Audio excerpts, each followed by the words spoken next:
What Crossings does for people who are not preachers is that it allows them to hear a good sermon, even if one might not be preached. All of my imperfections, being smart for generosity. It's become such a way of life for me. Crossings is not a sect of Christianity. Crossings is a tool that we use to understand Christianity. A way of understanding life. It's a lens. It really is good, and it is something new.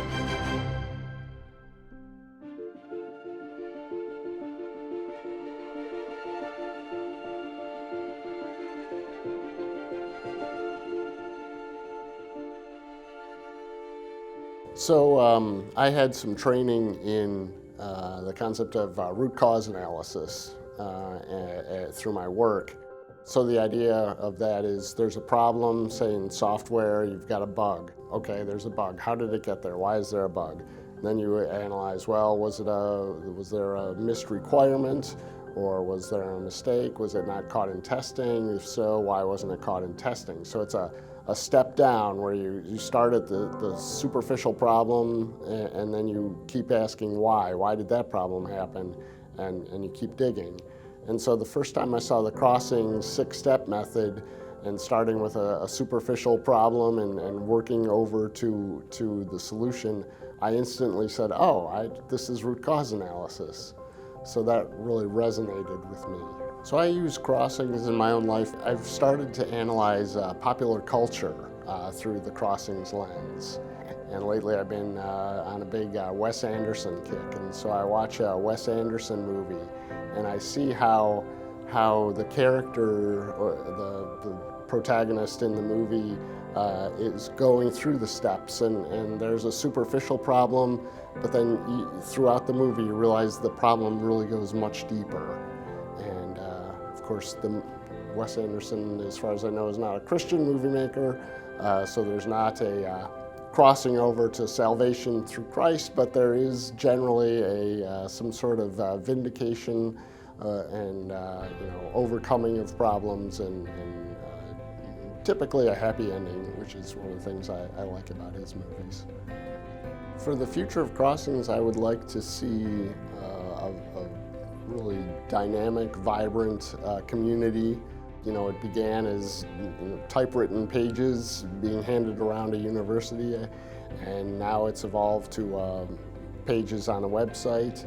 And I would like to eventually see it become more of, who knows where technology is going, but certainly it will be more multimedia, more interactive. There's always the importance of a incarnate assembly, meeting in person. But certainly there are things that can be done virtually, and I think Crossings has the potential to become that a dynamic online community. I think the power of Crossings is that it's keeping hold of that law-gospel distinction, which is not uniquely Lutheran, but it is distinctively Lutheran. And there's this tradition that sort of began with Bob Bertram and Ed Schrader, but it goes back before them to other teachers. And I'm not a church historian, so I don't know the whole succession, but it's a tradition that's been kept alive in Lutheranism. And this group of people who mostly were, students of Ed and Bob are keeping that tradition alive, and I think that tradition is worth keeping alive for future generations.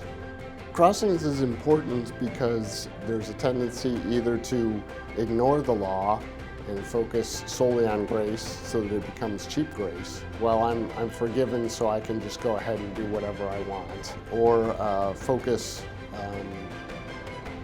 only on the law and it becomes legalism.